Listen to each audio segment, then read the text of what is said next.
Bom dia! Feliz sábado a todos que estão aqui na igreja. Feliz sábado quem está assistindo pela internet. Hoje a igreja, né, acho que aqui na América do Sul inteira talvez, esteja falando sobre, né, um tema que a cada ano é conversado sobre isso, principalmente no mês de agosto e no quarto sábado, né, que é o último sábado, que é o tema do Quebrando o Silêncio. E tem essa revistinha aqui, não sei se vai ser distribuída no final, isso por família, essa revistinha que vai falar um pouco mais desse assunto. E o que é o Quebrando o Silêncio? Quebrando o Silêncio é um projeto educativo e de prevenção contra o abuso e a violência doméstica, promovido anualmente pela Igreja Adventista em 8 países aqui da América do Sul.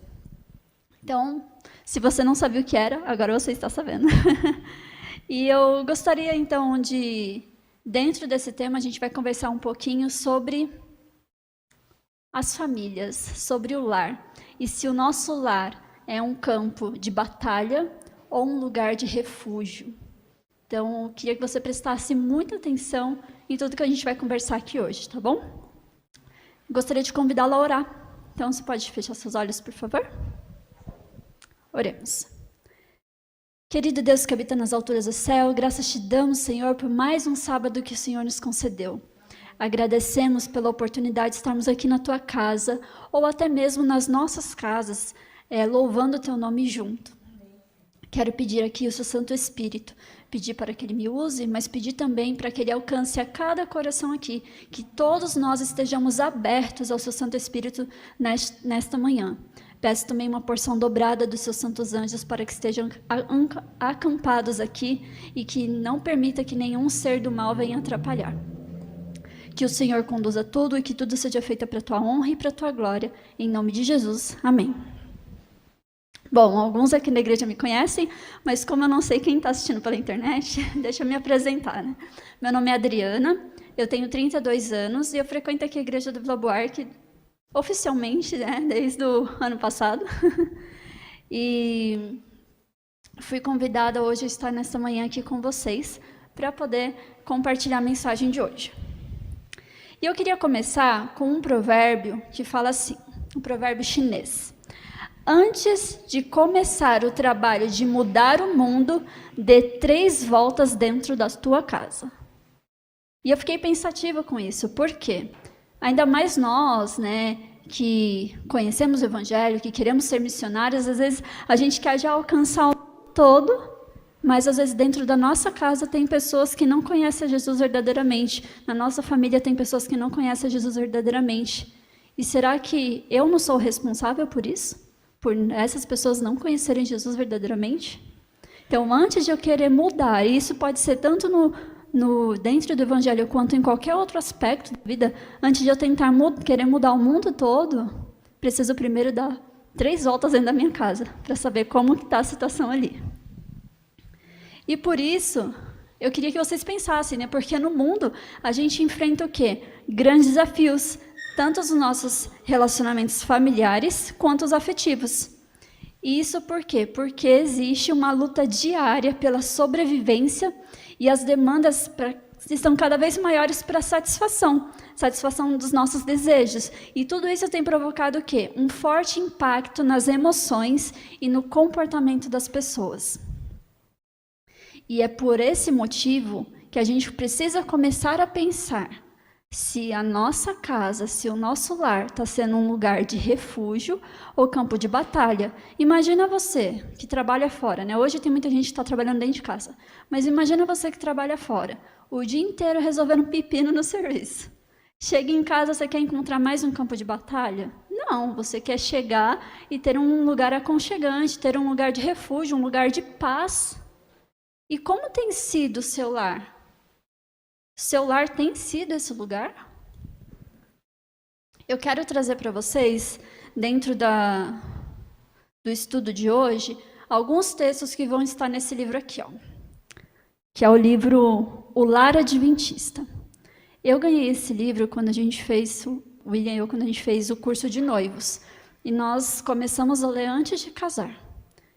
E assim, eu fico pensando por que tem tantas pessoas dentro da nossa igreja que não leem as orientações dos materiais que a gente tem dentro da nossa igreja. Porque se você é jovem, você tem o livro Mensagem aos Jovens, por exemplo. Você já leu esse livro? Se você é pai ou mãe, a gente tem o livro Conselhos aos Pais, aos Professores, tem o livro Educação. Você já leu esse livro? Tem o livro Lar Adventista, já vou falar sobre ele. Se você quer aprender mais sobre saúde, a gente tem o livro Ciência do Bom Viver, a gente tem o livro Conselhos sobre Regime Alimentar, a gente tem tanto material para cada aspecto da nossa vida e a gente não busca esse conhecimento. O livro Lar Adventista, eu quero só mostrar um pouquinho para vocês o que fala nele, assim, de maneira bem resumida. Vai falar sobre qual é a atmosfera do lar, quais fases, qual é o modelo de lar, que foi o que Deus instituiu no Éden. Inclusive, o lar, né, que é a família, e o sábado foram duas instituições criadas no Éden, né? O sábado já existia, mas duas instituições ali na Terra que foram colocadas ali no Éden, e são as duas instituições que Satanás está atacando. Satanás está tentando derrubar. Então, assim, continuando aqui. Eu não sei como que eu tenho que escolher um companheiro. Aqui está falando a escolha do companheiro de vida. O que acontece? Eu tenho casamentos apressados, prematuros, sobre compatibilidade. Como que deve ser a educação doméstica? E o casamento, né? Do altar até o casamento. Como que é esse caminho? Onde que eu devo estabelecer meu lar? Como que eu devo mobiliar a minha casa? Aqui tem essa orientação, você sabia? Sabia que aqui tem até orientação se eu devo ter ou não uma árvore de Natal? Uma vez eu me peguei lendo esse texto e falei, nossa, até isso tem aqui. Tem aqui. Então, aqui vai vir falando sobre todas as partes da família, sobre relacionado aos filhos. Mas eu não tenho mãe, eu tenho madrasta. Tem também aqui falando sobre madrasta. Mas eu tenho um monte de filho, eu não sei como... Aqui tem todas as orientações. Se você ainda não leu esse livro, é seu dever, em família, ler esse livro. Tá? E muitos textos que eu vou ler aqui hoje vai ser desse livro. E eu queria começar com 3 textos dele, que está dizendo assim: a sociedade compõe-se de famílias, e é o que afastam os chefes de família. Do coração... Está escrito lá em Provérbios o quê? Do coração procede as saídas da via, ou as vias da alma. E o coração da sociedade, da igreja e da nação é o lar. A felicidade da sociedade, o êxito da igreja, a prosperidade da nação dependem das influências domésticas. Você já parou para pensar nisso? Se uma sociedade está feliz, se uma sociedade está em êxito, se sua igreja está em êxito, se qualquer outro fora do seu lar está em êxito, é porque esse êxito começou no lar, essa felicidade começou no lar. Então, se hoje a gente tem uma sociedade num caos, é porque a gente tem muitas famílias desestruturadas. Pode ter certeza disso. O lar deve ser tudo quanto está implícito nessa palavra. Deve ser um pequeno céu na terra, um lugar onde se cultivem as afeições em vez de serem estudadamente reprimidas. Nossa felicidade depende do cultivo do amor, da simpatia e da verdadeira cortesia de uns para com os outros. Um pequeno céu na terra. Seu lar é um pequeno céu na terra. Tudo que eu estou falando aqui, eu quero que você pense na sua vida e no seu lar. E eu não quero que você pense, porque na minha casa tem fulano que age dessa forma. Não, eu quero que você pense em você. Qual é o seu papel dentro do lar que você vive? O mais agradável símbolo do céu é um lar presidido pelo Espírito do Senhor. Se a vontade de Deus é cumprida, o marido e a esposa se respeitarão mutuamente e cultivarão amor e confiança. E que lindo seria se isso fosse uma realidade em todos os lares. Porque a gente veria isso refletido em toda a sociedade, em toda a cidade, em todos os lugares que a gente passa. E qual foi o objetivo de Deus quando ele colocou esse vínculo familiar? Foi gerar, foi acolher, foi nutrir, foi cuidar, formar homens e mulheres para a vida, dando-lhes uma identidade e um destino. Então, assim, muito mais do que ser um agrupamento cultural, né, como é às vezes colocado pelo mundo, a família é um grupo de pessoas assim, assim. Não, família é a expressão do cuidado de Deus, como eu disse, foi instituído lá no Éden. E na família é onde a gente tem que ter um lugar de refúgio para o nosso desenvolvimento físico, para o nosso desenvolvimento emocional, para o nosso desenvolvimento mental e espiritual. E aí vem a seguinte pergunta: o que eu tenho que fazer para fazer com que o meu lar seja um lugar de refúgio? Eu quero que você abra a sua Bíblia em Colossenses. A gente vai ler alguns textos hoje, então já estejam com a sua arma a postos. Em Colossenses 3, verso 14.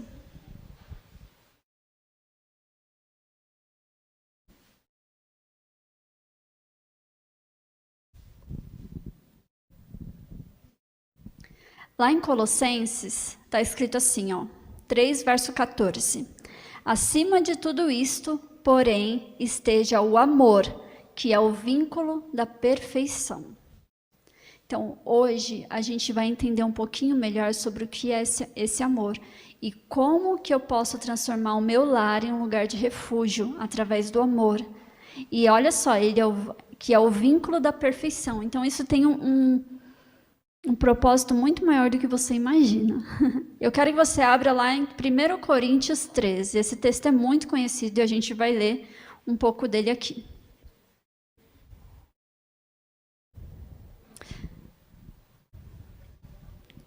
Abra sua Bíblia, 1 Coríntios 13.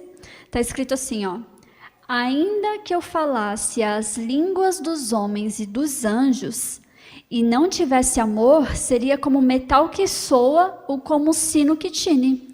E ainda que tivesse o dom de profecia e conhecesse todos os mistérios e toda a ciência, e ainda que tivesse toda a fé, de maneira tal que transportasse os montes, e não tivesse amor, nada seria. E ainda que distribuísse toda a minha fortuna para o sustento dos pobres, e ainda que entregasse o meu corpo para ser queimado, e não tivesse amor, nada disso me aproveitaria. O amor é sofredor, é benigno, o amor não é invejoso, o amor não trata com leviandade e não se ensoberbece.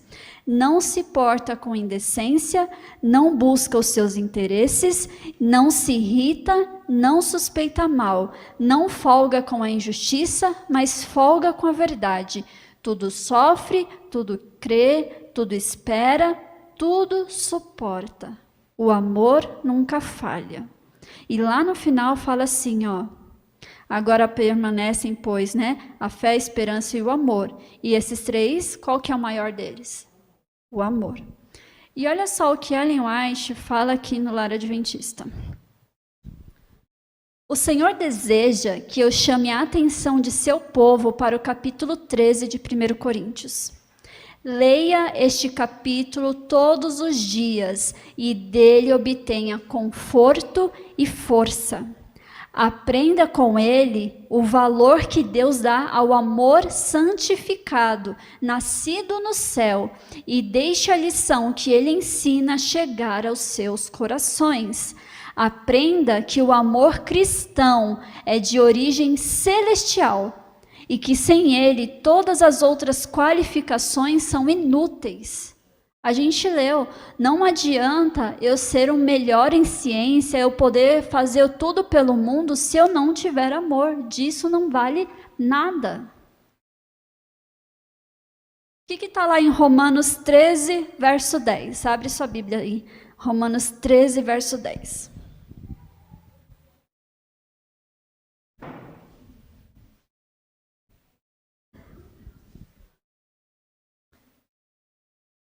Romanos capítulo 13, No verso 10, fala assim: o amor não faz mal ao próximo, de modo que o amor é cumprimento da lei. Lembra quando Cristo falou que ama a Deus com toda a tua, sobre todas as coisas, com toda a tua força, todo o teu entendimento, e amar ao próximo como a ti mesmo? Isso não são 2 novos mandamentos. Se você, inclusive, leu o verso 9 de Romanos 13, até explica, e foi escrito ali depois, em Romanos. Com efeito, não adulterarás, não matarás, não furtarás, não cobiçarás, e se há algum outro mandamento, tudo nessa palavra se resume: amarás o teu próximo como a ti mesmo. Então, o amor, ele está resumido dentro dos mandamentos. E o amor, ele não vai fazer mal ao próximo. E o amor tem a ver com obediência também. E pensando nisso, em tudo que a gente leu até agora, eu quero focar em 3 pontos. O primeiro deles: quem ama, cuida e não maltrata. Na Ciência do Bom Viver está escrito assim, no livro Ciência do Bom Viver: muitos há que consideram a expressão de amor como uma fraqueza e mantêm uma reserva que repele aos outros. Este espírito detém a corrente de simpatia. Sendo reprimidos os generosos impulsos sociais, eles mirram e o coração torna-se desolado e frio. Devemos nos precaver contra esse erro. O amor não pode existir por muito tempo sem se exprimir. Não permitais que o coração do que se acha ligado convosco pereça à míngua da bondade e simpatia. Você não pode esconder isso. Não tem como. Se você tem amor, isso tem que exalar, isso tem que ser expresso. E sabe por quê? Tem tanto problema de saúde emocional, física e espiritual com quem está ao nosso redor? Porque isso está intimamente ligado com o cuidado que a gente tem para com eles. E isso é a expressão do amor. Quem ama o quê? Cuida. Quem ama, busca suprir as necessidades do outro. Na meditação Nossa Alta Vocação, tem uma frase escrita assim: o amor é uma tenra planta e precisa ser cultivada e nutrida. Quem tem planta em casa? Quando você está plantando ali, você não tem um cuidado diário, com detalhe. Você não pega e sai jogando um copo de água assim dentro da planta. Ela vai morrer. Não é assim. É aos poucos, é de gotinha em gotinha, né? De pouquinho em pouquinho. E você vai cuidando. Quem ama, cuida. Não sai jogando as coisas tudo. E a gente vai ver mais sobre isso. E esse cuidado é um cuidado pessoal e é intransferível. Você tem que ter esse cuidado com quem está na sua família. Não é outra pessoa que tem que ter, é você. Os relacionamentos felizes são formados por pessoas capazes de comunicar seus sentimentos através das palavras e de atos. E o amor nunca morre de morte súbita. Do nada o amor morreu? Não é assim. O amor, ele vai morrendo aos poucos. E sabe como ele vai morrendo? Ele vai morrendo diariamente, né? Sendo assassinado pelo acúmulo de desatenção, pelas grosserias que são faladas, pela estupidez. Tudo isso vai assassinando o amor. E aí ele morre de vez, depois de um determinado tempo. Então não é uma coisa que de uma hora para outra, parei de amar. Não foi assim. Você não para de amar de uma hora para outra. Não tem morte súbita no amor. E aí Deus espera que nós tenhamos o quê? Relacionamentos saudáveis, onde cada um de nós busquemos o bem de todos e todos busquem o bem de cada um. Mas aquela pessoa só faz mal para mim. Não importa, você tem que agir como Deus está falando. E Deus está falando para você agir com amor. E quem ama, cuida. Então, faça o seu papel como servo de Deus, como filho de Deus, filho do rei. Porque o reino dele é cheio do amor. Se você não tem isso na tua vida, está errado. Você não está se preparando para ser filho do rei, para viver com ele no céu. Como que a gente demonstra esse cuidado com aqueles que estão ao nosso redor? Quando cumprimos com responsabilidade e com a parte que nos corresponde dentro do plano de Deus, para a preservação dos nossos relacionamentos. Olha o que Ellen White traz aqui no livro Lar Adventista, a respeito do papel do pai e do papel da mãe. O pai representa o legislador divino em sua família. É o colaborador de Deus, promovendo os graciosos desígnios de Deus e estabelecendo em seus filhos elevados princípios. O pai é o sacerdote da família, apresentando ante o altar de Deus o sacrifício da manhã e da tarde, confessando os pecados cometidos por si e pelos seus durante o dia. A mãe é a rainha do lar. E os filhos são seus súditos. Deve governar a casa sabiamente na dignidade de sua maternidade. Sua influência no lar deve ser excelsa. Sua palavra, lei. Os filhos devem ser ensinados a considerar sua mãe, não como uma escrava, cujo trabalho seja servi-los, mas como uma rainha que deve guiá-los e dirigi-los, ensinando-os linha a linha, preceito a preceito. Nesse livro fala mais coisas sobre como o pai deve se comportar e agir, como a mãe deve se comportar e agir. E abre em Efésios 6, verso 4.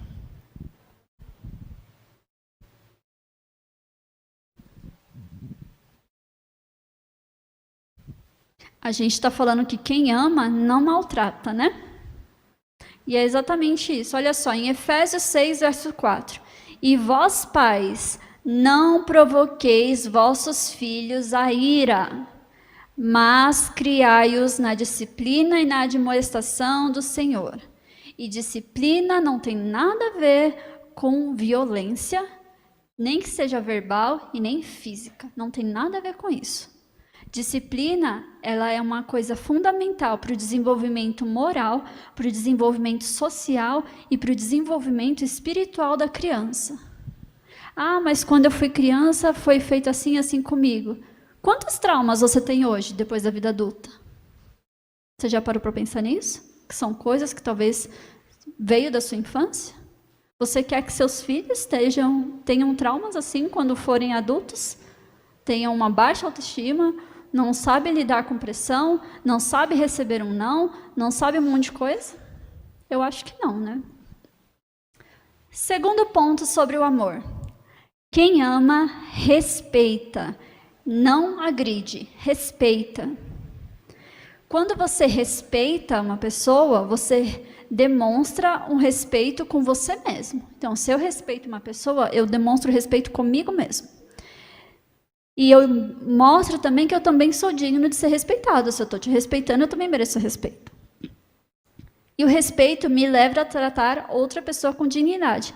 Ah, mas isso aí está escrito na Bíblia? Tá sim. Abre aí, 1 Pedro, capítulo 2, verso 17.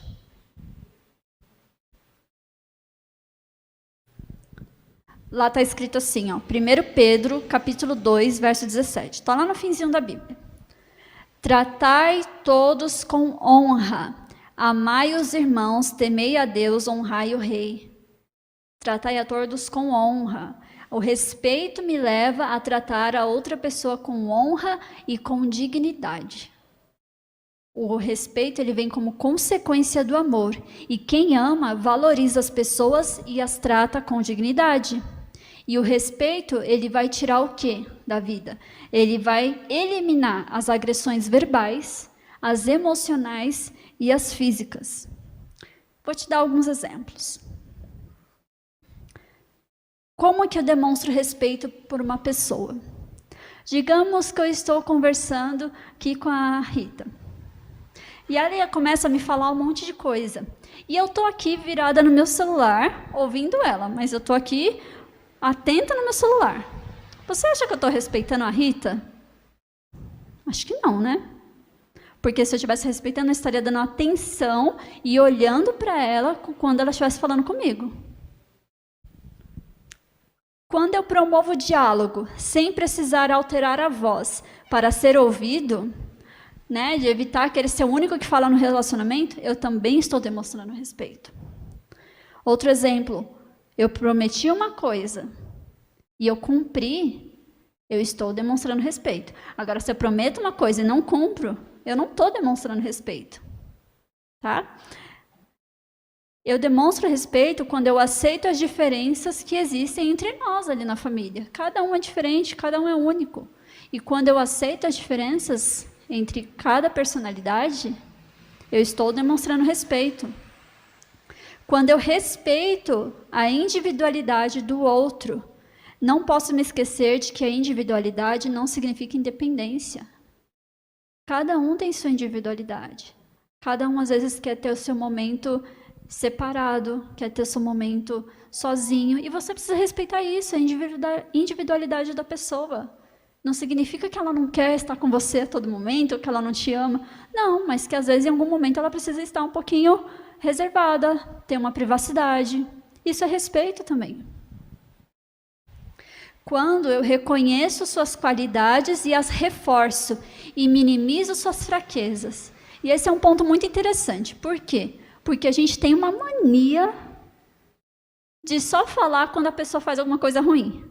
Todas as 50 mil coisas boas que a pessoa fez antes, você nunca comentou nada. Nunca falou, nossa, muito obrigada, gostei que você fez isso. Nossa, que legal que você sabe fazer isso. Uau, achei lindo que isso que você fez. Não, mas aí a pessoa erra num ponto, você já vai, reclama e já vai falar mal. E já... O que você acha que acontece com a pessoa? Né? Ou você, se você já passou numa situação assim. Eu tenho que aprender a exaltar as qualidades das pessoas e lembrar que ela é boa, porque a gente acaba esquecendo também, de tanto que a gente ouve às vezes críticas, a gente esquece de momentos que a gente acertou, que a gente fez o certo, que a gente demonstrou as características corretas. O que o respeito não significa? Respeito não significa sempre concordar com a outra pessoa. Isso não tem nada a ver com respeito. Sempre dizer sim, sim, sim, ou não, não, não, de acordo com o que a pessoa está dizendo, concordar 100%, isso não é respeito. Aceitar tudo que o outro faz, isso também não é respeito.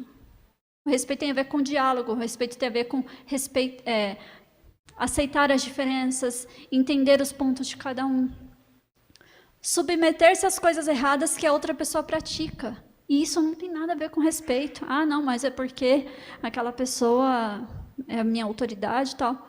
Você não está respeitando. Você não está nem respeitando a você mesmo. O respeito ele vem junto com a dignidade. A gente leu antes, né? Os nossos relacionamentos seriam bem melhores e mais duradouros se simplesmente aplicássemos a eles a regra áurea. Qual que é? Não vou fazer com o outro aquilo que eu não quero que façam comigo. Quantas vezes você já deve ter falado isso, mas você não praticou isso? Eu quero que você pense, não vou fazer com outra pessoa o que eu não quero que faça comigo. E a Ellen White, ela traz mais alguns conselhos no livro Mente, Caráter e Personalidade. E aí eu quero falar sobre o quê? As palavras impacientes, porque elas ferem o respeito próprio. E que os pais também não devem usar palavras impensadas. Olha só o que está escrito nesse livro. Os que condescendem com tal linguagem hão de experimentar vergonha, perda de respeito próprio e da confiança em si, e terão amargo remorso e desgosto por se haverem permitido perder o domínio e falar dessa maneira. Quão melhor seria se nunca se proferissem palavras dessa natureza. Quanto melhor havia de ser o possuir o óleo da graça no coração, ser capaz de passar por toda a reprovação e suportar todas as coisas com mansidão e paciência cristãs, a respeito de palavras impacientes. E olha só o que mais ela fala sobre os pais. Não permitais que escape de vossos lábios nenhuma palavra de mau humor, de aspereza ou de ira. A graça de Cristo espera o vosso pedido. Seu espírito dominar-vos-á o coração e a consciência, presidindo vossas palavras e atos. Nunca percais o respeito de vós mesmos devido a palavras precipitadas e impensadas. Cuidai de que vossas palavras sejam puras e santa a vossa conversa. Dai a vossos filhos um exemplo do que desejais que eles sejam. Então, quem ama, respeita e não agride também verbalmente e nem fisicamente. Não agride. Você já parou para pensar quantas vezes na sua vida você ficou bravo com alguém em alguma situação e você já foi respondendo de cara, e aí quando passou um pouco tempo você se arrependeu de tudo que você falou? Dos ensinamentos que eu trago para a minha vida é: não vou falar com ninguém no momento que eu estiver nervosa, no momento que eu estiver com raiva, porque se eu falar, eu vou falar coisas que eu não quero falar. E eu vou falar coisas que eu vou me arrepender depois. E vou ficar remoendo aquilo tanto, isso vai mexer tanto com o meu emocional que vai ser pior. Muitas vezes é melhor você sair de perto. É melhor você dar um tempo. Por mais que as coisas estejam difíceis, mas não é o momento de você dar uma resposta. Se a sua palavra for uma palavra impensada, se for uma palavra impaciente, não fale. Simples assim. Escolha, nem que você fale assim, ó, eu não posso conversar com você neste momento, então me dê um tempo e depois a gente conversa. Vai ter gente que vai querer resolver na hora, mas falar, eu não posso. Porque se eu fizer, eu posso falar coisas que eu me arrependa. Tenta trazer isso para a sua vida, tenta trazer essa prática para a sua vida, porque palavras não voltam atrás. E elas ferem muitas vezes de coisas que não cicatrizam. E vai ficar sendo remoído na sua vida, sei lá, até o dia da sua morte. E olha só que forte esse texto também trouxe aqui do livro. Mútua bondade e paciência farão do lar um paraíso e atrairão santos anjos para o círculo da família. Mas eles fugirão da casa onde há palavras desagradáveis, rixas e atritos. A ausência de bondade, queixumes e ira expulsam Jesus do lar. Como que você quer ter um relacionamento com Deus? Como que você quer que Deus esteja presente na sua casa? Se Ellen White está bem claro aqui que o comportamento verbal faz com que os anjos sejam expulsos e que Cristo não habite ali. Terceiro ponto de quem ama. Quem ama, perdoa e não pune. Abra sua Bíblia em Colossenses 3, verso 13.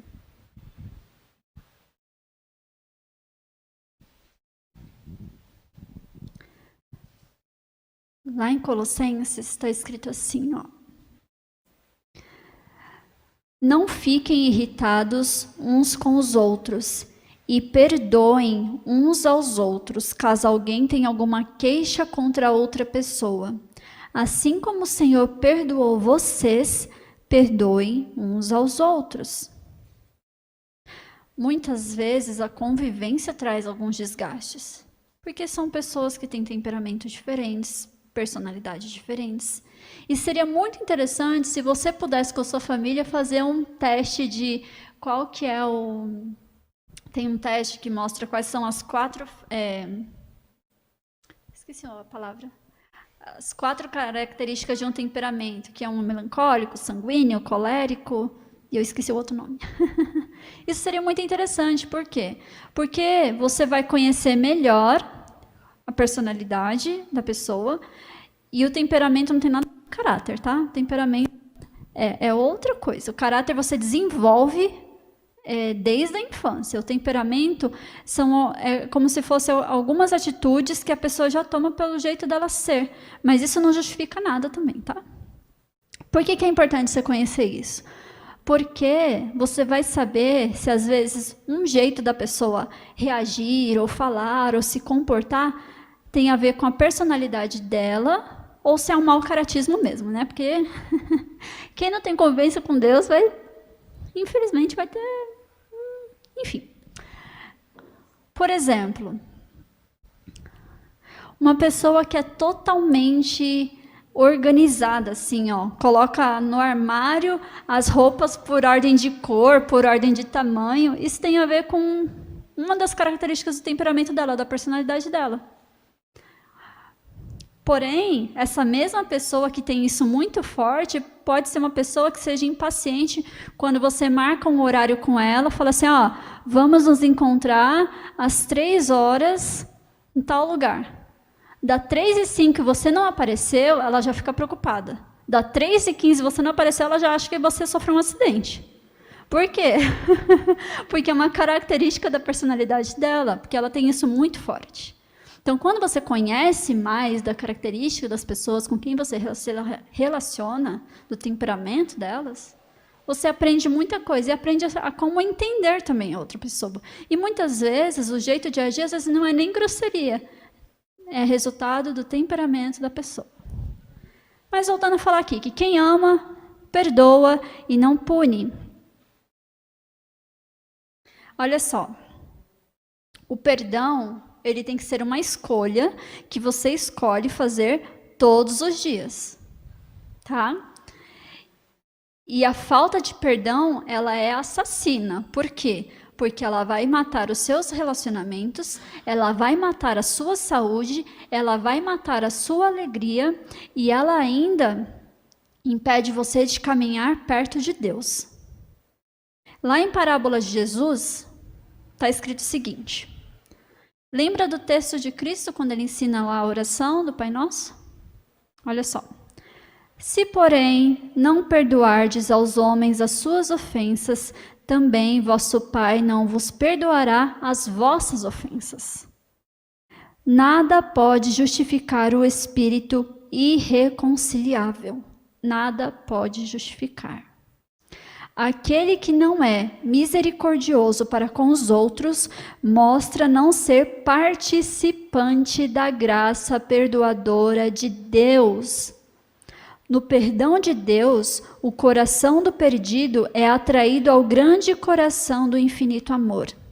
A torrente da compaixão divina derrama-se no espírito do pecador e dele na de outros. A benignidade e misericórdia que em sua própria vida preciosa Cristo revelou serão vistas também naqueles que se tornam participantes de sua graça. Mas se alguém não tem o Espírito de Cristo, esse tal não é dele. Isso está escrito em Romanos 8:9. Está alienado de Deus e apto unicamente para eterna separação dele.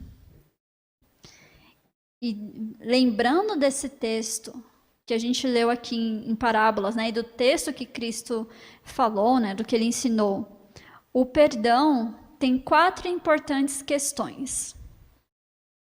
Primeiro, Deus sempre nos oferece perdão. Abra sua Bíblia em Efésios 4:32.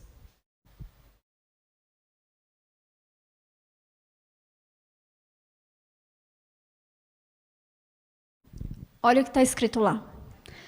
Antes, sede uns para com os outros benignos, compassivos, perdoando-vos uns aos outros como Deus em Cristo vos perdoou.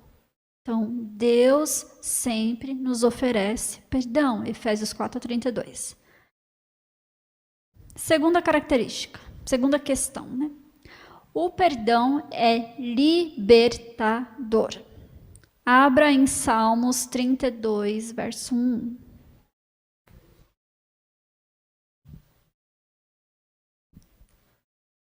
Olha só, Salmos 32, no verso 1. o perdão é libertador. Olha a bênção, né, que vem sobre o perdão. Bem-aventurado aquele cuja iniquidade é perdoada e cujo pecado é coberto. Toda vez que você lê bem-aventurado, lembre que isso é uma bênção que está sendo pronunciada. Então, bem-aventurado se seu pecado foi perdoado, se você recebeu perdão, você está recebendo uma bênção, isso é libertador, você não está mais preso a isso. Terceira questão, o perdão gera mais perdão. A gente lê o texto, né? É o texto de Jesus na oração do Pai Nosso. Porque esse perdão, está no Mateus, quem quiser ler, né? Mateus 6,14. Quando Jesus ensina como orar. O que ele fala no meio da oração? Porque se perdoardes aos homens as suas ofensas, também vosso Pai Celeste vos perdoará. Se, porém, não perdoares aos homens as suas ofensas, tampouco vosso Pai vos perdoará as vossas ofensas. Então, o perdão, ele gera mais perdão. Certo? Quarta questão. O perdão não tem limites. Quer ver? Continua em Mateus, agora você vai no capítulo 18, nos versos 21 e 22.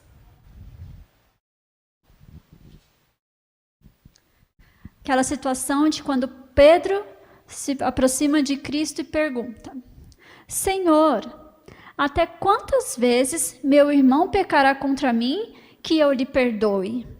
Até 7 vezes? Respondeu-lhe Jesus: Não te digo que até 7 vezes, mas até 70 vezes 7. O que Cristo estava querendo dizer? Não tem um limite. Perdoar não tem limite. Você não tem que, vou perdoar aquela vez, a próxima não perdoo mais. Não, não é assim. Perdoar é ilimitado, tá? Quando nós não amamos e não temos o amor de Cristo em nosso coração, o que acontece? Quando eu não amo e não tenho o amor de Cristo no meu coração, eu puno, né? Punimos as pessoas que erram ao nosso redor. E essas punições podem ser físicas, verbais e psicológicas.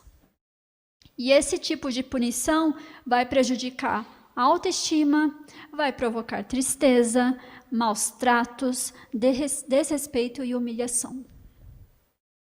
Então, quem ama, perdoa, não pune. E aí, conversando com uma amiga essa semana, sobre um vídeo que a gente tinha assistido, ela pegou e me falou assim: Nossa, mas Deus é maravilhoso, misericordioso e está nos esperando estar preparados para Ele voltar. Que amor é esse, hein? Inexplicável, amor maior que tudo. E aí ela pegou e falou assim: Nós não esperamos por ninguém por muito tempo. E eu fiquei pensando nisso, é verdade. Não sei quantas vezes já perdeu a paciência por ter que esperar alguém, sei lá, ficar pronto porque vocês vão sair para algum lugar. Ou você marcou um horário e a pessoa não chegou. Ou qualquer outro tipo de espera. Sei lá, o resultado de algum exame ou de alguma prova que você fez, eu não sei. A gente não tem essa paciência de esperar. E aí, você já parou para pensar, que foi o que ela falou, imagina quanto tempo Deus está nos esperando, nos amando, nos perdoando, perdoando e esquecendo e defendendo. Quem é que espera somente 1 hora, 1 dia, 1 ano? Ou mais que 1 ano? Só Deus. Por que a gente não aprende mais com Deus? Se a gente não está aprendendo mais com Deus, é porque, infelizmente, Ele não está sendo prioridade na sua vida. O seu relacionamento com Deus não está sendo prioridade na sua vida. Pode ser qualquer outra coisa que está sendo prioridade, mas Deus não está sendo. Porque quando você tem um relacionamento com Deus, você começa a ter a sua vida transformada. Seus atos são transformados. Suas atitudes são transformadas. Você começa a agir diferente. Por quê? Porque o que está lá em Gálatas, que fala lá dos frutos do Espírito, começam a ser manifestados na sua vida. Também no livro da Ciência do Bom Viver, e eu já estou finalizando, fala assim, ó. Homens e mulheres podem atingir o ideal de Deus a seu respeito se tomarem a Cristo como seu ajudador. O que a sabedoria humana não pode fazer, sua graça, a graça de Deus, realizará pelos que a Ele se entregam em amorosa confiança. Sua providência pode unir corações com laços de origem celestial. O amor não será mera troca de suaves e lisonjeiras palavras. O tear do céu tece com trama e urdidura mais fina, porém mais firme, do que se pode tecer nos teares da terra. O resultado não é um tecido débil, mas sim capaz de resistir às fadigas e provas. Coração uniciar a coração nos áureos vínculos de um amor que é perdurável. Quando a gente permite que Deus dirija os nossos relacionamentos afetivos e sociais, é aí que a gente encontra o real sentido para a vida. E que ser feliz é promover a felicidade para as outras pessoas. E se está faltando amor em sua vida, Deus pode restaurá-lo. Eu queria muito que você pensasse como está dentro da sua casa hoje. Se o seu lar é realmente um lar de refúgio ou um campo de batalha. E eu queria trazer um exemplo. O William e eu, a gente nunca brigou. Nós temos 2 anos e pouquinho de casados e mais 3 de relacionamento, né? Totalizando 5 e poucos anos juntos. E a gente nunca brigou.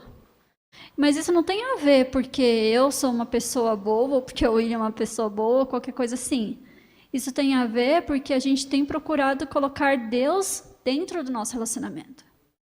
Na nossa casa, por exemplo, a gente faz cultos em família 3 vezes ao dia. Quando acorda, quando almoça, quando janta. Quando janta, né? Antes de dormir, na verdade. Você tem dado prioridade para o relacionamento com Deus em família na sua casa? Já pararam para pensar naquele exemplo do triângulo? Triângulo.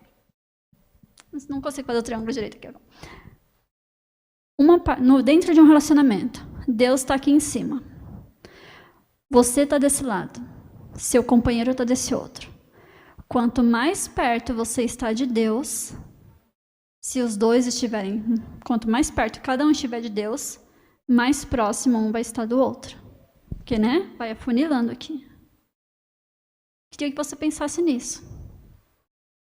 Tá? Individualmente. Como está o meu relacionamento com Deus? E depois, como está o relacionamento da minha família com Deus? Eu queria terminar com um texto que eu li aqui nesse livro e que a gente trouxe para a nossa vida. Sobre o círculo familiar e sobre a santidade desse círculo familiar. Santidade do círculo da família, é esse o texto, né? Há um círculo sagrado em torno de cada família e que deve ser preservado. Nenhuma outra pessoa tem o direito de entrar nesse círculo. Marido e esposa devem ser tudo um para o outro. A esposa não deve ter segredos que guarde do marido e permita que outros conheçam. E o marido não deve igualmente ter segredos para com a esposa e torná-los conhecidos de outros. O coração da esposa deve ser a sepultura das faltas do marido, e o coração do marido a sepultura das faltas da esposa. Eu vou parar aqui e daqui a pouco continuo lendo. Segredos. Não deve haver segredos, a ponto que outra pessoa fora da sua casa saiba e seu marido não saiba, sua esposa não saiba. As faltas, os erros, as coisas erradas que dentro da sua que dentro da sua casa acontece, tem que ser enterrado no coração do marido, no coração da esposa. Não tem que ser aberto para outras pessoas. Nossa, meu marido me irritou hoje, e aí eu fui desabafar com uma amiga e contei várias coisas de ruim que ele fez.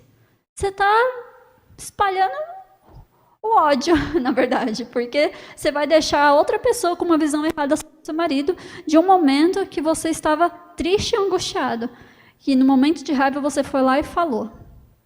E é interessante como a gente sempre magoa aquelas pessoas que aqui a gente diz que mais ama. Para outra pessoa, você defende essa pessoa, né? Nossa, eu amo essa pessoa. Mas a primeira oportunidade também você está o quê? Levando os conflitos de dentro de casa para fora. Isso não deve ser feito. Isso só alimenta coisa ruim para dentro do seu relacionamento e entre a família, entre o casal ou entre os filhos, seja quem for, toda a sua família. E ainda traz julgamentos ruins de pessoas de fora que não tem nada a ver, que não conhece o dia a dia, que não conhece a realidade, não sabe o que aconteceu de fato. Ela só ouviu um lado da história, que foi o que você contou ainda. Continuando. Nunca devem nenhum nem outro permitir gracejos à custa dos sentimentos do parceiro. O que é isso? Eu não devo fazer com que outras pessoas riam a coisas que o meu cônjuge, minha família, meu filho, minha filha vai se sentir mal por isso, por alguma coisa que cometeu em casa, alguma coisa que fez, e eu fui lá, nossa, olha que engraçado, aconteceu isso, isso, isso, e a pessoa não queria que outra pessoa soubesse. Não deve.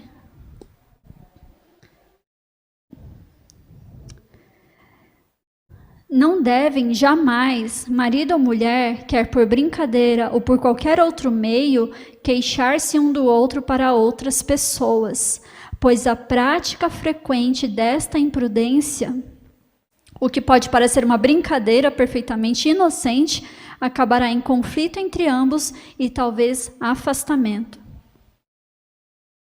Tem-se-me mostrado que deve haver uma sagrada proteção em torno da família.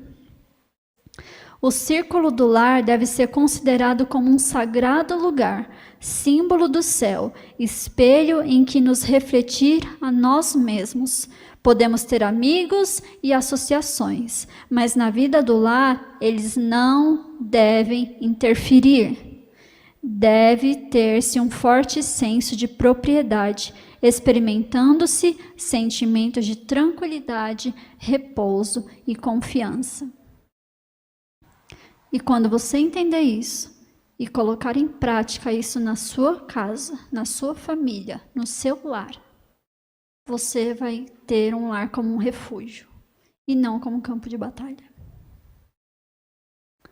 Eu quero muito que você reflita nisso. Eu quero muito que você reflita qual é o seu papel dentro da sua família. Como que você se comporta dentro da sua família. Não quero que você pense em outra pessoa da sua família que fez algo ruim e te atacou. Não, eu quero saber como que você reagiu. Eu não quero saber, não. Eu quero que você pense como que você reagiu mediante a isso. Porque a sua reação diz muito mais sobre você do que o que a outra pessoa fez. Tá bom? E mediante tudo isso que a gente leu hoje, a gente está falando sobre o quebrando o silêncio. Por quê? Quando a gente não tem Deus no lar, é onde começam as brigas, é onde começam os desentendimentos, é onde a gente começa a ter problemas. E o ideal de Deus não foi ter uma família com problemas. Ele criou uma família perfeita, um lar perfeito. E, infelizmente, o pecado manchou tudo isso. E Satanás tem tentado destruir diariamente. E se ele não conseguiu hoje com uma coisa, ele vai tentar conseguir com outra. Mas ele vai focar na sua família. Coloque a sua família no altar. Leve ela para Deus. E se as outras pessoas da sua família não são cristãs como você, sinta essa responsabilidade de apresentar através da sua vida. Principalmente, não através do que você fala só. Porque as atitudes, elas valem muito mais até do que palavras. Leve isso para Deus. E que Deus abençoe. Amém. Vamos orar? Querido Deus que habita nas alturas do céu, honrado e glorificado seja o seu nome. Muito obrigada, Senhor, porque hoje nós podemos refletir um pouco sobre o amor. E entender que o amor, que quem ama cuida, quem ama respeita e quem ama perdoa. E eu gostaria muito de pedir para que o Senhor atue em nossa vida, para que a gente aprenda a amar o nosso próximo, que é o nosso familiar, que é as pessoas que convivem conosco dentro das nossas casas, que são a nossa família. Eu peço pelo seu Santo Espírito presente em cada lar que está aqui representado, e também de quem está assistindo agora na internet ou depois. Peço para que seus santos anjos sejam enviados a essas casas, e para que não haja mais atritos, não haja mais agressões, não haja nenhum problema que vá atrapalhar com que essa família cresça em amor dentro de ti. Que o Senhor os abençoe, que o Senhor os guarde e que a tua vontade seja feita na vida de cada um. Em nome de Jesus. Amém.